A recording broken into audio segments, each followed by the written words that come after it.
apa namanya membuat suatu jurnal bahwa untuk microneedling, untuk home treatment itu masih diizinkan selama jarumnya itu range-nya 0,25 mm sampai ini salah sampai 0,5 mm itu masih yang home treatment seperti itu. Kalau dari beberapa literatur dari Live Hospital yang ada di Turki itu mengatakan untuk home treatment itu panjang jarum itu masih diizinkan sepanjang 0,2 sampai 0,5 mm itu masih boleh dilakukan sendiri oleh customer. Itu masih 0,2 sampai 0,5 mm. Oke. Itu nanti ada datanya. Saya boleh kasih kopi karena ini nggak bisa ngopinya salah juga, ngopinya kepanjangan tadi nggak bisa. Tapi nanti kalau mau saya kasih datanya. Jadi itu masih dikatakan home treatment, jadi masih dikatakan masih boleh tanpa harus masih dikategorikan kosmetik. Begitu boleh dipakai secara kosmetik itu. Jadi dari beberapa literatur juga saya baca juga seperti itu. Jadi yang pertama. Terus yang kedua, produknya Dr. Richard Lee itu ada tutupnya, Pak Tony. Ada tutupnya itu. Jadi kalau dibilang nggak ada tutupnya itu Samira bohong. Ada tutupnya justru begitu. Cuman nggak terpasang, tapi dalam kemasan itu ada. Itu. Nah dalam kemasan itu ada karena saya dikirimin produknya dari customernya Dr. Cakli itu saya dikirimin kemasan yang sudah terpakai. Saya lihat ada tutupnya memang produknya Dr. Cakli itu. Dan di situ di stikernya itu ada nomor izin BPOM-nya. Begitu ya. Jadi kalau si Tiffany bilang nggak ada izin BPOM-nya, ada. Samira bilang nggak ada izin BPOM-nya, kan dia bilang kalau ada izin BPOM-nya dia mau minta maaf. Nah ditagih itu produknya Richard Lee yang di era Salmon itu di labelnya itu ada izin BPOM-nya. Itu yang pertama. Yang kedua, kalau produknya Dr. Topeng mengatakan itu produk Ribeskin, kalau saya ulang ya, kalau dari si Topeng itu mengatakan itu produknya Ribeskin, terus dia ada tutupnya, itu saya katakan itu barang black market. Karena Ribeskin yang beredar di Indonesia dan punya izin BPOM itu tidak ada tutupnya. Sementara kalau produknya Doktif yang dijadikan barang bukti itu kan nggak ada kotaknya, cuman kotak coklat aja. Jadi itu kan dia nggak beli dari distributor resmi. Kalau kemasan resmi itu ada kotaknya, Pak Tony. Dan kemasan resminya itu memang tidak ada tutupnya. Kalau produknya Dokpeng ini dikatakan itu Ribeskin, terus ada tutupnya, saya katakan itu produk black market, produk ilegal. Bukan produk Ribeskin yang sudah masuk ke Indonesia dengan izin BPOM. Jadi itu pasti produknya Dr. Topeng itu yang mengatakan Ribeskin itu produk ilegal, pasti nggak ada nomor izin BPOM. Terus yang ketiga, kalau Dokpeng mengatakan ini nggak tertutup, ada kontaminasi gitu. Ada uji labnya nggak? Kalau produk Ribeskin itu terkontaminasi dengan kuman, itu kan harus ada uji labnya. Itu mungkin Pak Tony yang harus digali lagi. Makanya coba dilihat lagi barbooknya si Topeng itu gimana, yang mengaku Ribeskin. Kalau dia ngaku Ribeskin ada tutupnya, saya pastikan itu ilegal. Jadi resale shop itu beli barang dari atau hand carry dari Korea, bukan barang Ribeskin. Karena kalau Ribeskin yang masuk di Indonesia itu tidak ada tutupnya.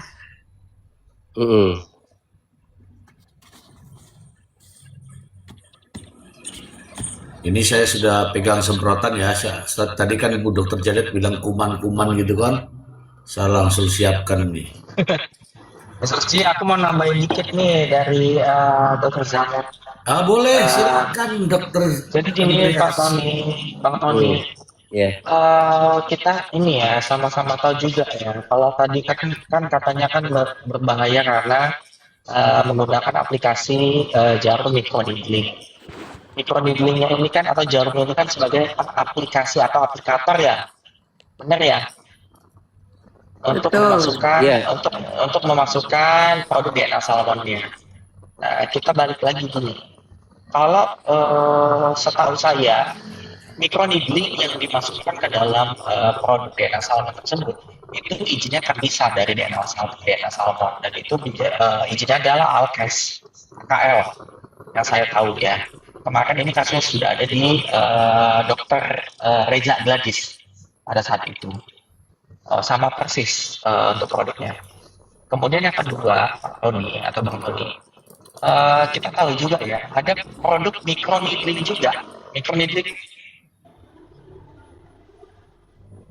Iya.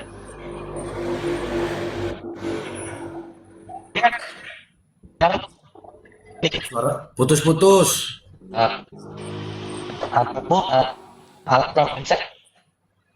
Bagaimana putus-putus? Dan sini sudah masuk putus-putus. Oh, itu masih merah cuma satu aja sinyalnya nggak bagus tuh. Oh iya, masuk putus-putus. Masih. Nih coba silakan. Oke. Ya. Oke. Masuk putus-putus bentar sih, atau sudah jelas? Bagus. Jelas. Nah di meja lah, di meja. Oke. Sambil jalan Mr. Z, sambil nyetir. Tapi karena menarik topiknya jadi aku ikutin terus. Nah jadi kita tahu ya, untuk microneedling ini kan bukan hanya DNA salmon saja, Bang Tony.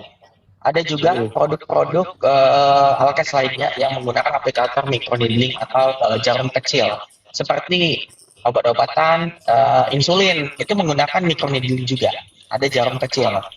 Nah kemudian ada juga yang namanya cek kolesterol, gula darah, dan asam urat. Itu juga ada menggunakan microneedling. Jadi itu konyol rasaku kalau itu dipermasalahkan oleh si Sanadun. Padahal dia seorang medis. Itu konyol menurut saya. Oke. Luar biasa. Jadi ada kesamaan pendapat dari Dokter Janet dan Dokter Andreas ini, ya. Bahkan Dokter Janet tadi luar biasa itu, lebih detail yang diperbolehkan, ya, digunakan ya pada home treatment, artinya tidak ada tenaga medis, ya. Itu ukuran yang 0,2 sampai 0,5 ya. Nah, tahu tidak? Di dalam BAP ya, ahli dari BPOM tidak pernah menerangkan seperti ini.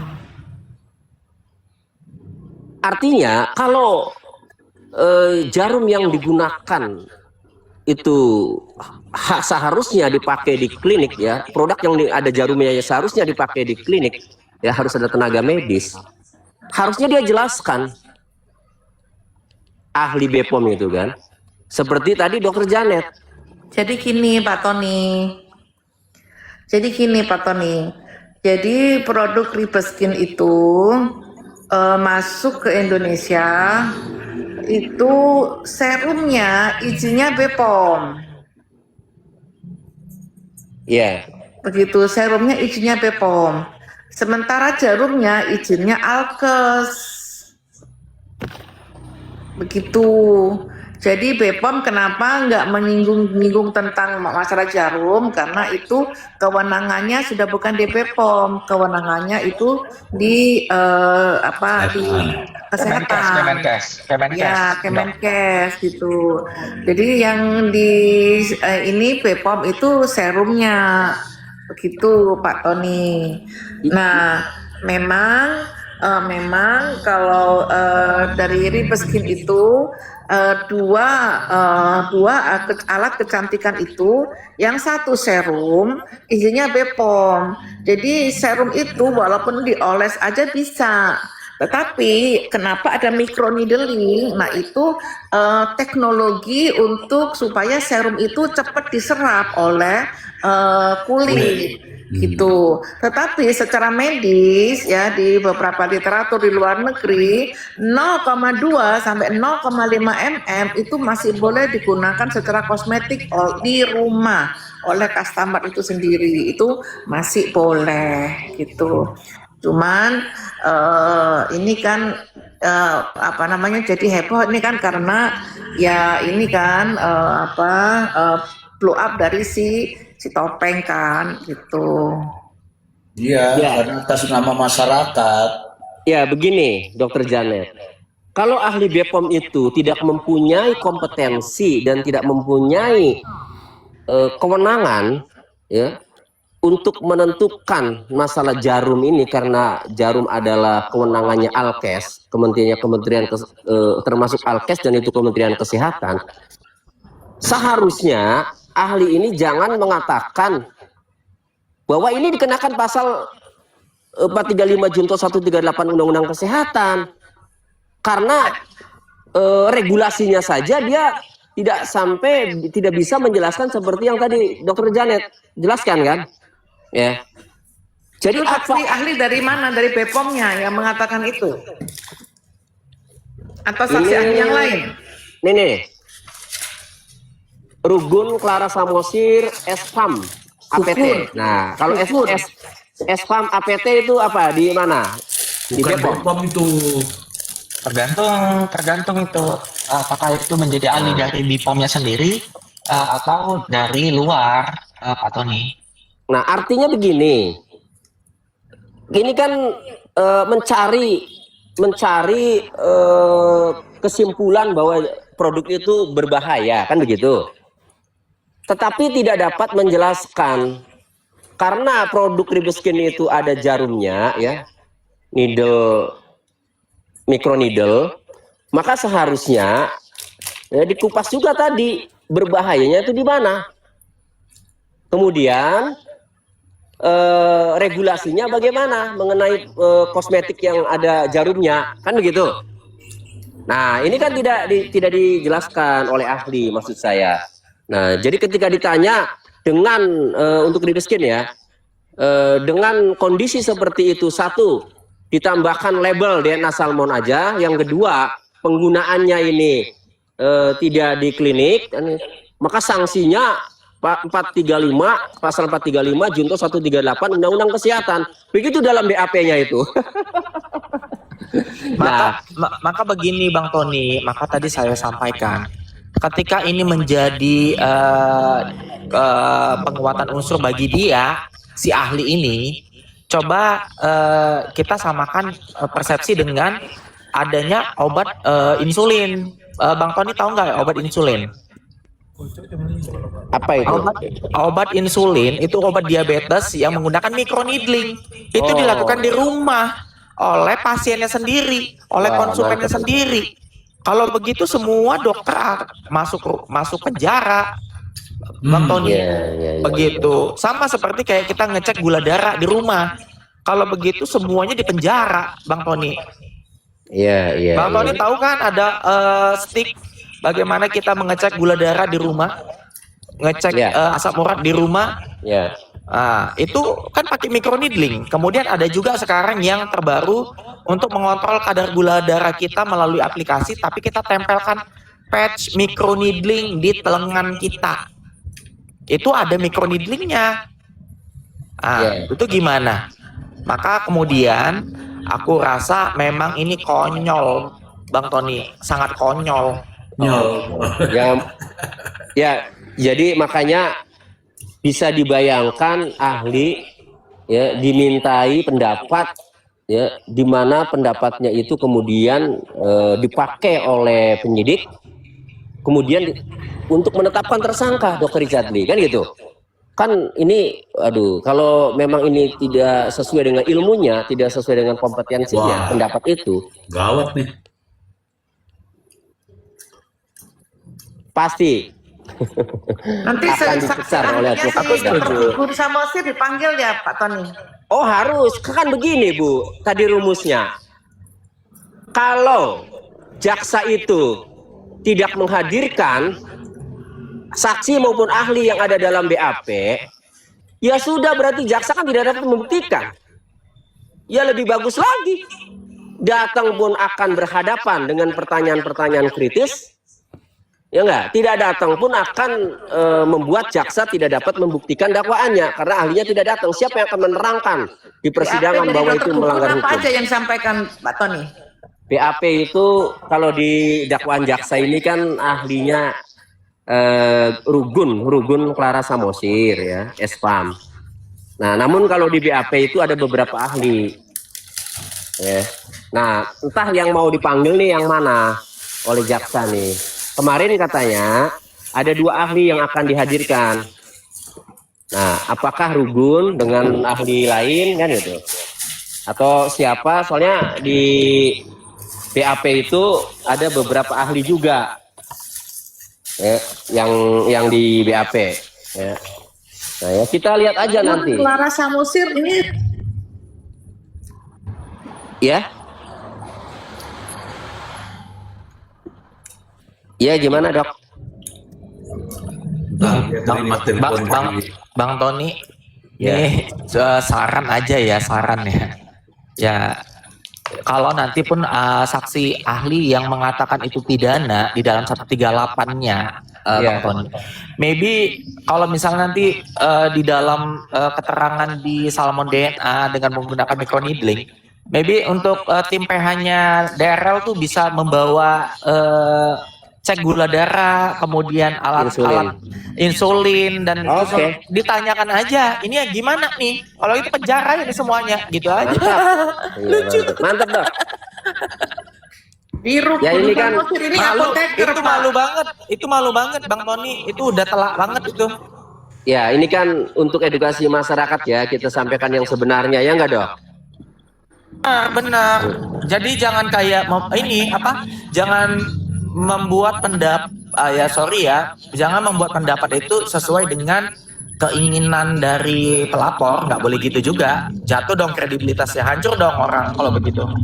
Ya, Jadi ya, Rugun Samosir itu beliau itu latar belakangnya farmasi Pak, bukan dari kedokteran. ya. Espam kan? Ya. Espam itu apa? Sarjana Farmasi. farmasi, iya. Farmasi orang Bepom beliau. Espam APT. Iya. Iya, makanya kok bisa gitu ya, tidak melalui penelitian, kemudian ketika ditanya penyidik, jika demikian kan itu produk yang barang bukti ini, sanksinya apa? Sanksinya pidana, pasal 435 junto 138 kan gitu, kok bisa gitu. Iya benar. Sama Ya, begini. bagaimana seorang Sama begini. ahli farmasi terus bicara tentang alkes gitu. Ya, Sama begini Bang Tony, aku mau nambahin dikit lagi nih Bang Tony. Sama begini, kalau misalnya salmonella atau produk lainnya itu berbahaya menurut dari ahli Espam ini, siapapun itu namanya, dia harus bisa menjelaskan sesuai dengan PP 28 2024 tersebut. Dari 402 sampai 407, pasal 402 sampai 407 itu harus dibuktikan dengan pharmacotype yang jelas sudah teruji. ya. Dia harus menjelaskan itu apa bahan berbahaya tersebut dan bahayanya di mana, bahayanya apa, sesuai dengan yang tertera di dalam PP 28 2024 tersebut. Betul. Ini aneh, bicara kesehatan tapi yang jadi saksi ahlinya orang apotek. Kan lucu. Kita tonton aja Dokter Janet, datang nggak ahlinya, ya nggak? Iya. Siap-siap kalau datang kan. Iya betul. Ya kita kan menggali atau mencari kebenaran. Kan gitu. Iya, coba Jadi, tanyain aja ininya. iya, jadi tanpa kita ada benci, tanpa ada tendensi, ya kita gali kebenaran yang sebenarnya bagaimana aturannya kan gitu. Aturannya yang benar kasus ini nggak sampai pengadilan karena polisi sudah MOU sama BPOM. Seharusnya kasus ini tidak sampai proses penyidikan. Kenapa bisa sampai ke proses penyidikan? Karena teng. Mister, ntar jangan-jangan ahlinya kayak kasus Pauman yang datang surat doang, gimana tuh Mister? Ya malah punya pengalaman, malah ada orang marah di sana. Nggak bisa kalau ahlinya nanti datang kayak kasus Poman karena tidak jawaban BPOM kepada Polda Metro Jaya itu tidak melakukan lab karena tidak mempunyai ya, metode uji yang tervalidasi. Jadi sudah jelas tidak akan ada hasil lab. Gitu. Jadi yang mau diserahkan apa kalau tidak pernah di lab? Nah benar, kalau misalnya tidak ada hasil lab, Bang Tony, itu bagaimana sih dia bisa menyatakan itu pidana? Bagaimana dia bisa mengatakan itu berbahaya kalau tidak ada lab tersebut? Apa dasar dia gitu loh? Bingung ya, membingungkan bener. Kacau. Ayo Dokter Andreas nanti 26 Agustus nonton sidang. Boleh Bang Tony. biar pada mikir ada dokter-dokter pada hadir kan gitu ya nggak? Iya kesel banget Bang Tony kalau begini. Iya. Tunggu dulu, Dokter Andreas mau datang. Aku juga mau datang nih. Biar kita bisa ngopi darat di sana. Sekalian ngegas boleh nggak? Bisa ngegas nggak di sana? Boleh. Ya, kalau ngegas sih nggak bisa karena arena sidang kan yang bisa ngomong kan itu advokat. Setelah keluar itu harus diserang sama wartawan. Aku jadi wartawan, boleh nggak? Tidak, ya. Jadi tidak usah ngegas lagi dengan dokter itu nongkrong di situ, maka dia akan malu diri ketika bicara alkes, ketika bicara regulasi kesehatan kan itu. Iya siap Bang Tony. Itu. Saya kira boleh karena kemarin ada orang jualan juga boleh. Jadi boleh nanti Asongan. 26 ya 26. Tapi tanggal 26 itu memang sekaligus itu ya. Saksi fakta dan 2 ahli itu. Nah, kalau saksi faktanya tidak datang ya berarti ahli. Kalau ahlinya dengerin Komal ini juga dengerin kemudian bingung, mudah-mudahan kan nggak datang ya sudah. Amburadul nggak ada yang bisa menerangkan pidana itu. Oke. Malu tuh, malu banget sumpah dah. Saya tanya sama Prof Imran. Prof Imran, halo Prof.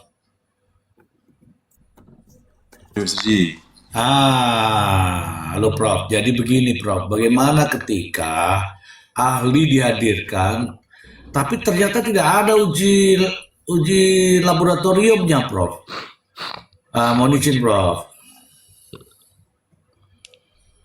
Ya berarti ada ini. Artinya kalau ahli kan sebenarnya dia sudah melakukan uji dulu sebenarnya. Laboratorium itu dulu baru kemudian memberikan dia presentasikan apa yang sudah diuji sebelumnya itu depan persidangan. Itu sebenarnya Mr. J. Iya.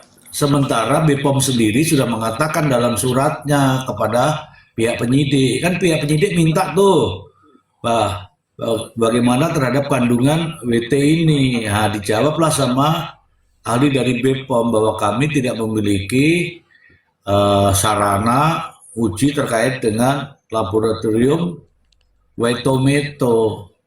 Nah, kalau datang nanti dikuliti dong sama pengacaranya nih, Prof.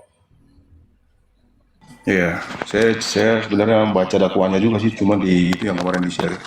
Saya kira memang kemarin itu ahli itu hanya membatasi jawabannya itu hanya pada legal formalnya. Dia artinya nggak ada kaitannya dengan hal-hal yang tadi kita bicarakan di sini. Jadi memang dibatasi hanya pada izin edarnya itu. Itu. Jadi memang titik tumpuhnya itu memang ke sana dia. Apalagi tadi itu merupakan apa namanya representasi dari BPOM ya. Ya. Itu. Jadi saya setuju dengan apa yang disampaikan sama Bu Jani tadi. Kan nggak ada relasinya ya. nggak ada relasinya. Makanya kalau kita bicara kompetensi, dia nggak punya kompetensi. Nah, kompetensinya itu hanya menjelaskan kaitannya dengan itu, legal formalnya itu. Legal formal. Mungkin lebih strictnya apa? Strict pointnya itu kepada izin edarnya. Cuman saya setuju dengan apa yang disampaikan. Sebenarnya gini nih Bang Tony, saya setuju dengan Bang Tony di awal. Saya nggak mau masuk terlalu jauh ini, izin Mr. G. Oke. Saya batasin lah, saya nggak mau masuk terlalu jauh. Cuman mungkin saya kira yang menjadi titik tumpu pembuktian itu sebagaimana yang tadi disampaikan sama Bang Tony, saya kira saya setuju. Kaitannya dengan apa namanya invoice ya. Ya. Invoice itu harus dilakukan digital forensik dulu kan. Jadi minimal invoice itu ada dua benda. Satu itu kaitannya dengan akun pembelian dan akun penjualan. Akun yang harus disita itu adalah apa? Handphone yang memang sebelumnya itu handphone dari siapa nih katakanlah. Itu disita dulu. Baru kemudian ada handphone lagi dari si penjualnya kan. Disita dulu. Setelah disita lalu kemudian dilakukan berita acara pembungkusan. Sebelum dilakukan legal audit, sebelum dilakukan digital forensiknya. Maka terlebih dahulu dilakukan digital forensik karena itu adalah syarat absolut yang memang ditentukan dalam rangka kaitannya dengan dokumen elektronik. Kalau memang dia ini kan transaksi by digital ya. Transaksi by ITE ya. Berarti memang dia harus tunduk pada pasal 6 Undang-Undang Nomor 1 Tahun 2024 itu. Untuk apa? Tujuannya itu untuk memastikan adalah adanya validitas dari alat bukti itu sendiri. Yang kedua, integritasnya itu dia nggak bermasalah. Dalam konteks ini ada yang biasa kita diskusikan itu change of custody itu harus benar-benar. Jadi ketika nanti jadi sebelum dilakukan print out ya, jadi nggak bisa di screenshot. Nggak boleh di screenshot. Kalau di screenshot berarti memang dia tertolak. Maka dalam kondisi seperti itu,